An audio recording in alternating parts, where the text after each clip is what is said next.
I was going to call it done for the night, but this glorious spectacle unfolding in Reform UK, the party that until now has largely thrived on the narrative of being a disciplined insurgent force, railing against the dysfunctions of Westminster, and yet here we are with its own internal mechanics looking rather like an episode of Yes Minister, except with more shouting, fewer competent civil servants around to sort out the mess.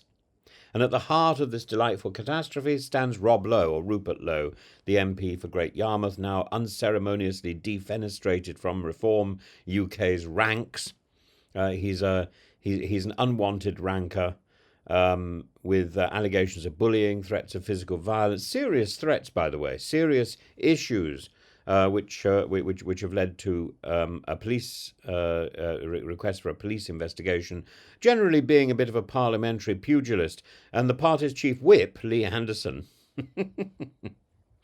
a man whose own approach to discipline tends to resemble that of an irate pub landlord, has declared, no doubt he's going to take off his shirt and pose in his T-shirt, has declared that Reform UK simply cannot function with Lowe among its MPs. One might assume, because if there's ever going to be a replacement for Nigel Farage, I suppose Lee Anderson thinks it has to be him. One might assume that such a statement would carry some moral weight, but this is Reform UK, a party whose greatest electoral asset is its ability to weaponise outrage, and where unity is defined loosely as Nigel Farage must always be in charge, because I'm not shallow. And Lowe's real crime, if we're to believe his increasingly indignant responses, is not so much that he's accused of anything, but rather his willingness to question the divine authority of the party's leader. Calling Farage a messiah is the sort of political blasphemy that makes Cromwell's purges of Parliament look measured in comparison. Lowe insists that he is the victim of a witch hunt of 4 people, orchestrated not for any workplace misdeeds, but as a retribution for his criticism of Reform UK's governance or lack thereof. According to him, the party must evolve from being a protest party led by the Messiah into something resembling an actual political organisation with structure, policy, and presumably MPs who don't hurl themselves across the chamber in fits of fury. His protestations, however, have been met with a series of quite brutal rejoinders.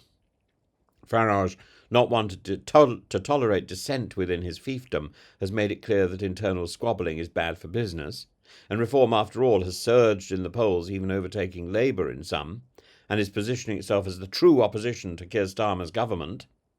And the last thing it needs is a spectacularly public row that suggests it's incapable of governing itself, let alone a country.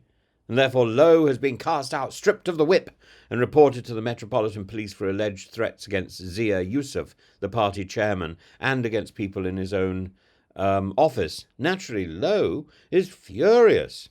Loki. He declares himself innocent. He claims the complaints are baseless.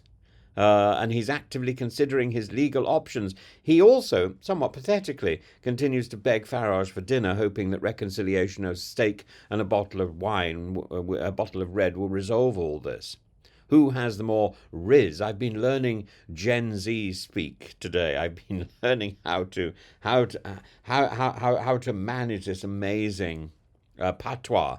I think probably significantly more useful than trying to analyse what's going on in Reform UK, because this looks, once you get internal squabbling between 4 people, 5 people, that's the end of the thing. This plea, repeated with increasing desperation, is either a masterclass in political performance art or the most cringe-inducing episode of dinner date ever conceived. So far, Farage remains unmoved. And meanwhile, Lee Anderson, who seems to be flipping between saying you have to go out and go and have dinner with Farage, a man whose political persona is built entirely on the belief that everyone else is either woke or weak, and has spoken of the pain of removing Lowe from the party, a statement that rings about as sincere as crocodile tears. Politics is a team game, he insists, conveniently forgetting that Reform UK's entire brand is built on the idea that mainstream party discipline is oppressive and stifling, and a team game. How is Lee Anderson a team player when he's flipped from the Labour Party to the Conservative Party, from the Conservative Party to Reform? I mean, it's madness. Delivering for our country must come first. No, I think delivering for yourself comes first, Lee Anderson.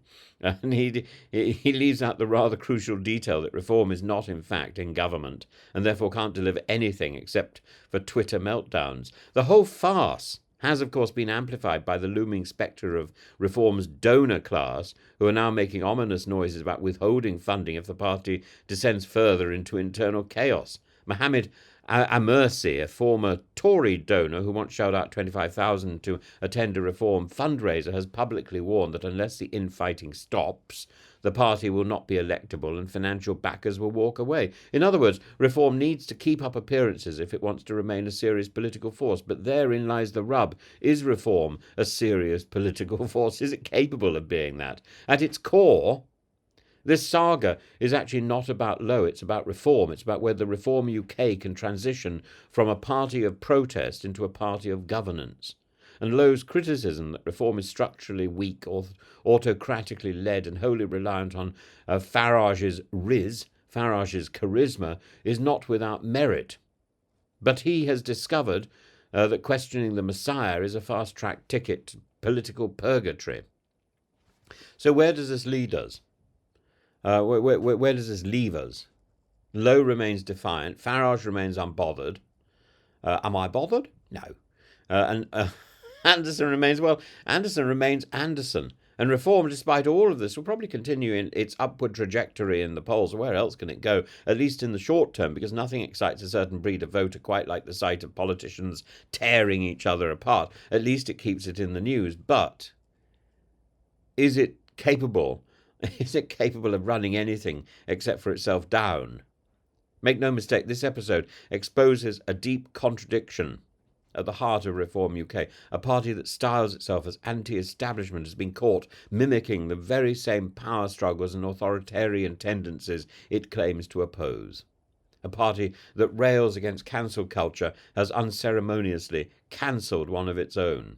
And a party that thrives on the chaos of others now finds itself embroiled in the kind of scandal that in any other context it would gleefully exploit.